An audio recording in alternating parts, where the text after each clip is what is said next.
महादेव का भक्त हूं तो हाँ मैं कह सकता हूं कि सुशांत सिंह राजपूत का जन्म ही इस गंदे बॉलीवुड, घटिया बॉलीवुड को खत्म करने के लिए हुआ था।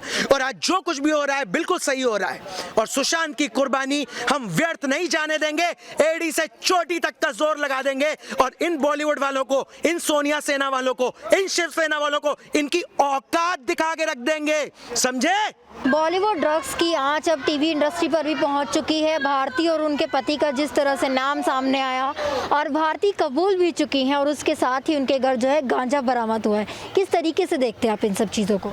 ये बॉलीवुड ना होकर अब ये ऐसा एक गटरवुड बन चुका है जिसके अंदर ये ड्रग्स, अफीम, गांजे, ये सारी की सारी चीज़ें भर चुकी हैं।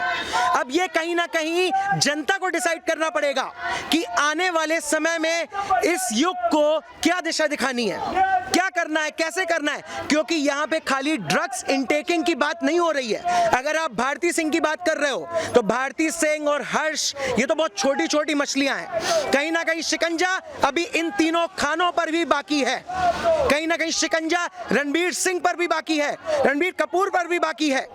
ये खाली अगर ड्रग्स लेने का मामला होता, खाली ड्रग्स की इनटेकिंग का मामला होता तो इतनी भारी भरकम मात्रा में ड्रग्स इन लोगों के घर से या फिर वीड इन लोगों के घर से बरामद ना होते।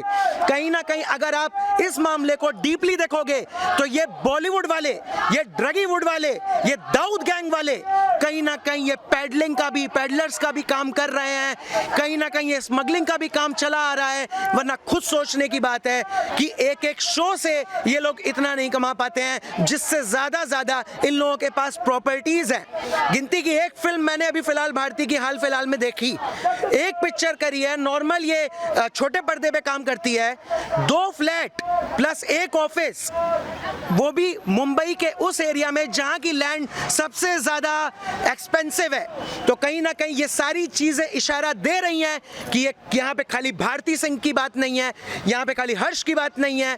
यहाँ अगर आप रेडार पे ले रहे हो तो आपको सबको रेडार पे लेना होगा। कपिल शर्मा जी से भी, उनके यहाँ भी छानबीन होनी चाहिए। ये छोटे पर्दे वाले जितने एक्टर्स हैं, ये एकता कपूर के जितने स्टार प्लस वाले एक्टर्स हैं, इनके यहाँ भी छानबीन होनी चाहिए। तो मुझे लगता है बहुत ही बड़े बड़े खुलासे आने वाले समय में होने वाले हैं, क्योंकि मुझे पता है ये बॉलीवुड गंदगी से भरा हुआ है। श्रेयांश, जिस तरह से अब बात की जाए भारती की, तो उसके बाद जो है कपिल शर्मा के शो पर भी लगातार सवाल उठ रहे हैं कि वहाँ से भी कुछ बड़े बड़े राज सामने निकल सकते हैं, क्योंकि कपिल शर्मा शो का जो प्रोडक्शन हाउस है वो सलमान खान का है। इन चीज़ों को आप किस तरीके से देखें? अर्नब गोस्वामी जी ने अपने एक शो में साफ साफ कह दिया था और उन्होंने कहा ही नहीं था, इस चीज़ के बहुत ही ज़्यादा सबूत और गवाह भी हैं कि ये बात गलत नहीं है कि सलमान खान के घर में ड्रग्स की नदी बहती है। ये वही सलमान खान है जो गाड़ी चलाता है और फुटपाथ भी इनको किसी के बाप का दिखता है। ये वही सलमान खान है जो गरीब बेकसूरों को मारकर उसके बाद खुद ही वकील ले आता है। ये वही सलमान खान है जो हमेशा मीडिया वालों से, पत्रकारों से पंगा लेता है। ये वही सलमान खान है जो आधी रात में ऐश्वर्या राय के ऊपर हाथ उठाता है। ये वही सलमान खान है जो विवेक ओबरॉय, अरिजीत सिंह, सोनू निगम जैसों के करियर तो बर्बाद करता ही करता है, साथ में किसी भी नए सेलिब्रिटी को आने से पहले उसको उसके करियर की बर्बादी की धमकी देता है। तो कहीं ना कहीं इन सारी चीजों को अगर हम देखें तो ये सलमान खान फिल्म्स जो है, जो इनका प्रोडक्शन हाउस है, ये जो कपिल शर्मा शो हो गया, आप कपिल शर्मा शो भी तो देखिए कि क्या मतलब किस किस्म के लोग हैं वो। पहले होस्ट कौन थे? नवजोत सिंह सिद्धू, वही जो कबाब खा कर आते थे पाकिस्तान से। इन लोगों ने किसी भी, चाहे बॉलीवुड का आप कोई भी नाम ले लो, ये बड़े बड़े प्रोडक्शन हो गए, Aamir Khan production, red chillies, Salman Khan films, ये कहीं ना कहीं सब एक ही थाली के चट्टे बट्टे लोग हैं। इनकी शूटिंग बाद में स्टार्ट होती है, इनकी ड्रग्स वाली पार्टियां पहले होती हैं। ये वही गंदा बॉलीवुड है जिसकी लंका में आग लग चुकी है, बस इसका विध्वंस होना बाकी रह गया है। आपने थाली की बात करी तो बात आ जाती है जया बच्चन जी की। जया बच्चन जी ने कहा था कि जिस थाली में खाते हैं हम उसी में छेद करते हैं। अब क्या कहेंगे जया बच्चन जी जब पूरी थाली में गंदगी नजर आ रही है? जया बच्चन जी से मैं कहना चाहता हूं, जिस थाली में तुम खाती हो सबसे बड़ा छेद तो तुमने किया जया बच्चन जी। सबसे बड़ा छेद तो तुम्हारे हस्बैंड ने किया जया बच्चन जी, मिस्टर अमिताभ बच्चन जी ने। कि राम मंदिर बनता है एक भी स्टेटमेंट नहीं आता है, श्री कृष्ण जन्मभूमि का मुद्दा उठता है एक भी स्टेटमेंट नहीं आता है, इनका अर्नब गोस्वामी का मुद्दा होता है कोई किसी के मुंह से कुछ निकलता तक नहीं है। अरे माना अमिताभ बच्चन जी, आपका लड़का एक नंबर का फ्लॉप एक्टर है, लेकिन इसका मतलब ये नहीं है कि आप सही मुद्दों पे सही समय पे बोलना छोड़ देंगे। अपनी उम्र का लिहाज रखिए, इस भारतीय संस्कृति का लिहाज रखिए, यहाँ की मर्यादाओं का लिहाज रखिए, और जल्द से जल्द हम सभी सनातनों की मांग है जया बच्चन और मिस्टर अमिताभ बच्चन जी से कि राम मंदिर की शुभकामनाएं हमें जल्द से जल्द दी जाएं, और सुशांत सिंह राजपूत के इंसाफ की मांग ये लोग करें, क्योंकि कहीं ना कहीं बॉलीवुड अब उस कगार पे खड़ा हुआ है जहां पे ये बॉयकॉट की अग्नि में ऐसा भस्म होने वाला है जहां से इसका अता पता सब लापता होने वाला है।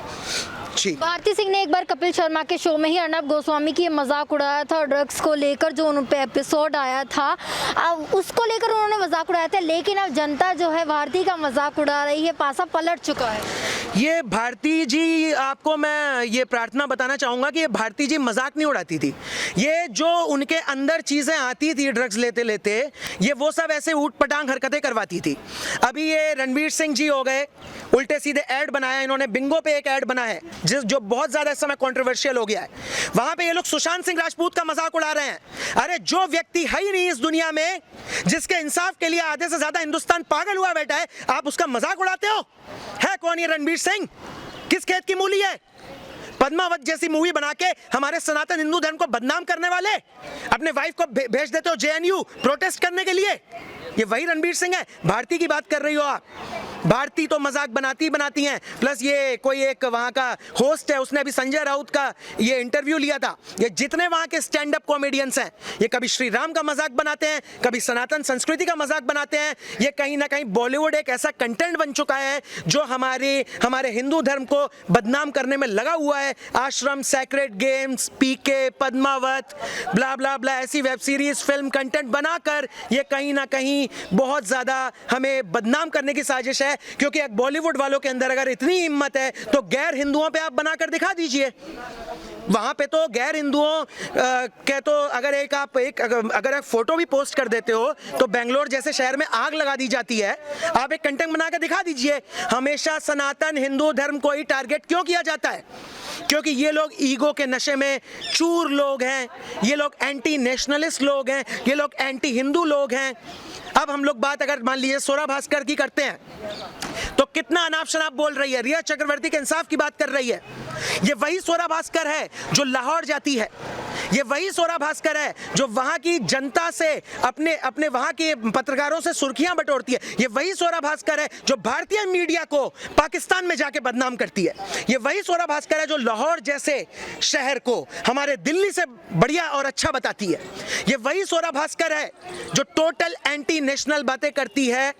और ये लोग वही लोग हैं, ये वही खुद को सेकुलर बोलने वाले, वही ये कम्युनिस्ट लोग हैं जिनके लिए धर्म की कोई मर्यादा, कोई मान्यता अब कहीं से कहीं तक बची ही नहीं है। तो कहीं ना कहीं अब पब्लिक ने फैसला कर ही लिया है बॉयकॉट बॉलीवुड, और ये बॉयकॉट बॉलीवुड ट्रेंड तब तक चलता रहेगा जब तक ये बॉलीवुड इंडस्ट्री या तो फिल्म इंडस्ट्री है यूपी में शिफ्ट नहीं हो जाती, नोएडा में, या फिर बॉलीवुड वहाँ पे अगर है मुंबई में तो पूरा ये समाप्त नहीं हो जाता। क्योंकि हमारे श्री कृष्ण भी यही कहते हैं, यदा यदा ही धर्मस्य ग्लानिर्भवति भारत अभ्युत्थानम अधर्मस्य तदात्मानं सृजाम्यहम् परित्राणाय साधूनां विनाशाय च दुष्कृतां धर्म संस्थापनार्थाय स्वं भवामि युगे युगे। जब जब अधर्म इस धरती पर बढ़ा है, जब जब पाप का घड़ा भरा है, जब जब सनातन धर्म पे कोई आंच या बाधा आई है, तब तब उन्होंने किसी ना किसी रूप में इस धरती पर जन्म लिया है और इन पापियों का श्रृंगार किया है। सेम उसी तरह से कहीं ना कहीं मुझे भी अब एक मिस्ट्री ये लगती है, क्योंकि मैं महादेव का भक्त हूं, तो हाँ मैं कह सकता हूं कि सुशांत सिंह राजपूत का जन्म ही इस गंदे बॉलीवुड, घटिया बॉलीवुड को खत्म करने के लिए हुआ था। और आज जो कुछ भी हो रहा है बिल्कुल सही हो रहा है, और सुशांत की कुर्बानी हम व्यर्थ नहीं जाने देंगे।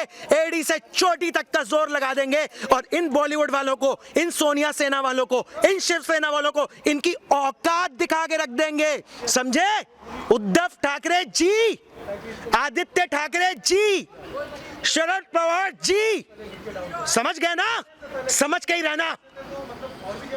जिस तरह से आपने बात की थी सनातन धर्म की, और अगर बात की जाए बॉलीवुड की, तो अक्षय कुमार जो है अब एक मूवी ला रहे हैं राम सेतु के ऊपर। उन्होंने उसमें टाइटल जो डाला है सच या कल्पना, यानी कि वो यंग जनरेशन के ऊपर क्वेश्चन मार्क लगाना चाहते हैं कि राम सेतु जो है सच है या काल्पनिक है। इन चीज़ों को किस तरीके से देखेंगे? इन चीज़ों को मैं उसी तरीके से देखता हूँ कि कहावत है कुछ, मतलब अगर आप ऊपर चले जाते हो तो 72 कुछ मिलता है।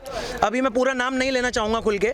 तो अगर इनके अंदर इतना ही दम है, ये हमारे राम सेतु पे उंगली उठाते हैं, उस पे ये सच या कल्पना की बात करते हैं, हम इनसे, अक्षय कुमार से सवाल करते हैं, हम उल्टा इन पे सवाल खड़ा करते हैं कि वो जो 72 है वहां पे, वो सच है या कल्पना? कोई पिक्चर इस पे भी बना दो। अक्षय कुमार जी, यूट्यूबर पे 500 करोड़ का केस ठोक देते हो, खुद की तुम्हारी फोर्ब्स की न्यूज के हिसाब से एक साल की इनकी 370 करोड़ से ऊपर की औकात नहीं है, ये 500 करोड़ की मानहानि का केस यूट्यूबर पर ठोक देते हैं। ये क्या दिखाना चाहते हो अक्षय कुमार? एक मराठी शो में जाकर ये स्टेटमेंट देते हो कि शिवलिंग पे जल चढ़ाना, शिवलिंग पे दूध चढ़ाना मतलब दूध को बर्बाद करना। अरे इतना ही अगर स्टेटमेंट देने हैं तो जरा चादरों की भी बात कर लो, जरा कैंडल की भी बात कर लो। सिर्फ हमारे हिंदू धर्म, हमारी शिवलिंग, हमारे दूध को ही क्यों बोलते हो? अगर इतनी गरीबों की सेवा करनी है तो करो। हंस हंस के हमारी सनातन संस्कृति का मजाक क्यों बनाते हो? मैं तो उल्टा सवाल खड़ा करता हूं, और इन लोगों को जो करना है करने दीजिए, क्योंकि जैसे लक्ष्मी पिटी है, जैसे सड़क 2 पिटी है, जैसे छलांग पिटी है, राम सेतु पे अगर सवाल खड़े किए गए तो ये भी ऐसी ही पिटेगी। इनको कुछ नहीं करना है, अपने 50 करोड़, 100 करोड़, 200 करोड़ लगाने हैं मूवी पर, लगाते रहो।